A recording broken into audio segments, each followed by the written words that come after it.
Hey there, Start here, back again, and we are going to take on the Tulien Crown fight this time. This is still restricted to Season 4 units only. Can't bring a friend, but it's okay. It's not particularly difficult, as long as you have the right units. I'm literally going to be taking the exact same team that I took from my Taivas Crown fight into this one. Just a few modifications in the gear. I've also fully crowned my Taivas now. I definitely recommend doing the Taivas fight first. If you have Taivas, of course. If you have Taivas, go and do his crowns first, and then come in here to do this one. It'll just make it a complete joke. So, excuse me. This boss is a fairy, so keep that in mind. You want to make sure you're building for some fairy killers. It does some random attacks. We've got Runda, so we're not worried about that.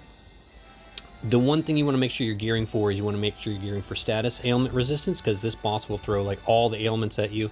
It also does a random single target death like every turn that cannot be provoked, so everyone also needs to be death resistant just to make sure nobody dies.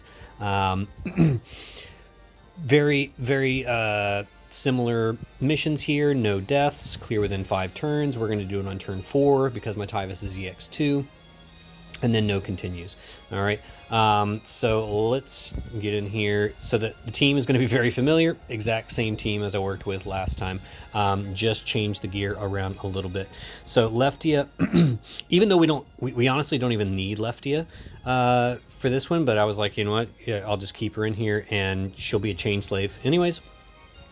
We don't need her ramping amp anymore, unless you haven't done Taivas' crowns first for whatever reason, because now Taivas can supply his own 150 amp.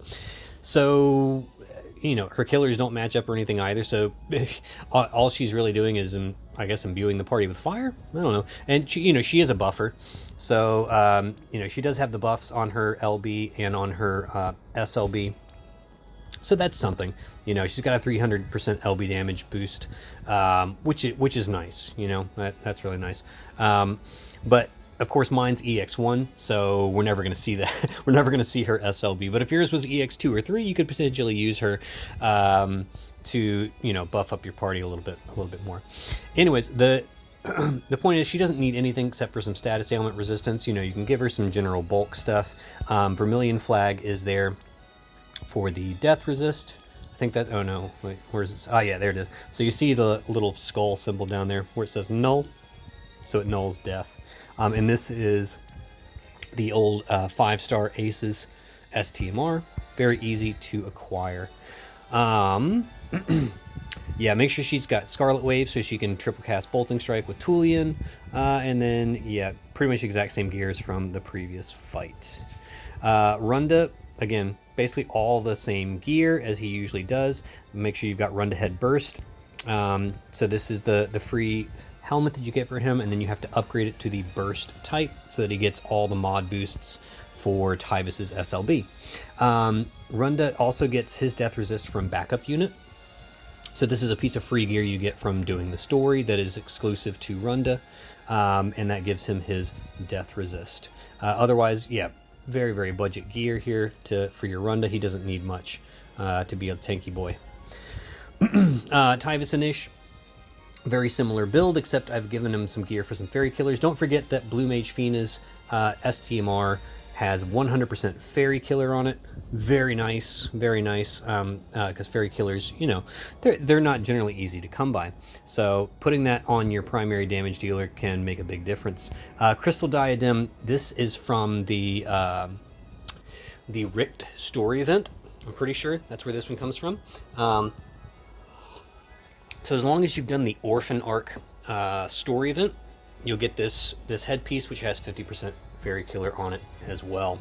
Blizzard Orb is here for the death resist. You see again that nulls death, and it has some attack on it, so it's kind of nice for a damage dealer.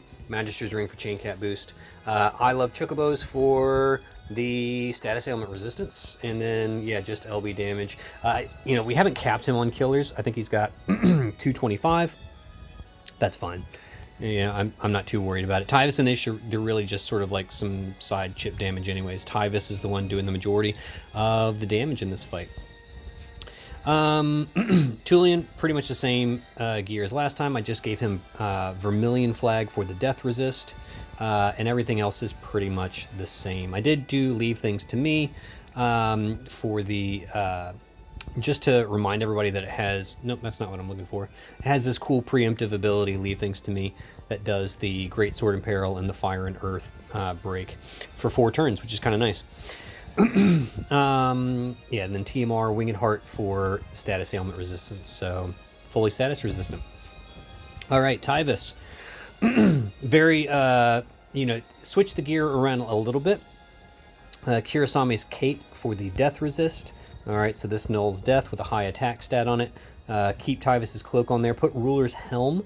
And then Balthia's Clothes is for the LB damage, the 50% LB damage. And then, yeah, I Love Chocobos for the status ailment resistance. And then filling him up with LB damage and all that jazz. I'm keeping this vision card on him because it comes with the Fairy Killer. And so that helps make sure that he has capped his Fairy Killers. He did get Fairy Killers from his crowns, I believe. Let's see, which ability was it? On his partner. Yeah, so if you do fully crown this, that also gives him 125% Fairy Killers. So it's actually very easy to build for Fairy Killers, which is nice. All right, so wait, let me just double check. Yeah, okay. So I think that is everything. LB damage, all that stuff, capped on killers, good to go. So we're not even bringing a unit with a Fairy Killer buff to this party. We don't need it. If you have a unit that does Fairy Killer, does Ilmatel? Ilmatel doesn't do Fairy Killer. Does Ihana do Fairy Killer? Maybe Ihana does Fairy Killer. Maybe neither of them do it. I don't know. I don't actually know. I don't actually know if there's a Fairy Killer buffer in the Season 4 units. Maybe maybe Snovlinka or Ridar do Fairy Killer buffs? I'm not sure. Alright, anyways. There's the team. Let's get in here, see how we get it done.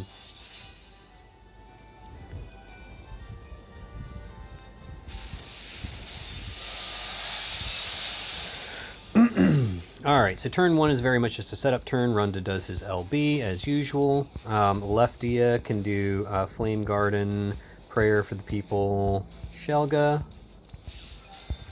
Tulien will do Jord Kicks, and then Jord Kicks full breakdown, Flame X. Taivas can just do not losing anything anymore. Taivas and Ish, they'll do their little setups here. Okay. Because we're gonna cap both of their LBs, their normal LBs next turn for a little chip damage to get us set up. See, there's the single target death. Runda will also get he will also get berserked, so he's basically out of the fight for the rest of the fight, but he's already put up his cover, so he's good to go. Okay. Leftia on this turn will just do Scarlet Wave. Tulien will just do Triple Flame X. Alright, and then LB. So you want to do Taivas and Ish's LB first, so that the Imperil field goes into place, followed shortly but thereafter by Taivas, and then start your chainers, right?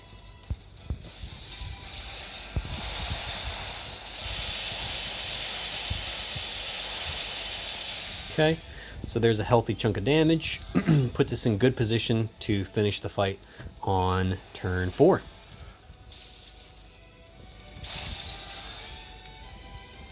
Alright, so Runda will now just do cover, Runda Barrier, and Shelga. Leftia can do her LB. Tulien doesn't need to do anything on this turn, really. We'll do Earthbreaker, just for the higher attack and mag breaks. And then Taivas will now do his 2 cooldowns for the mod boosts, and Elemental Burst Fire for the 150 amp. Taivas and Ish will do their Ferocity, Will, and Elemental Burst Fire for their 150 amps as well. So we're just setting up for the big burst next turn. and it's going to kill the boss.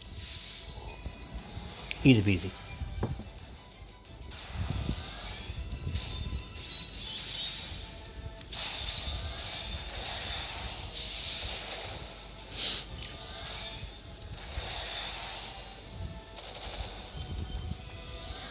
All right, so even though we don't have Runda supplying the mod boost to Taivas because he got berserked, it's fine.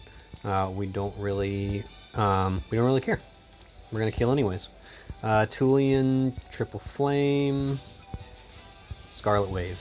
All right, and yeah, let's just go ahead and kill this thing.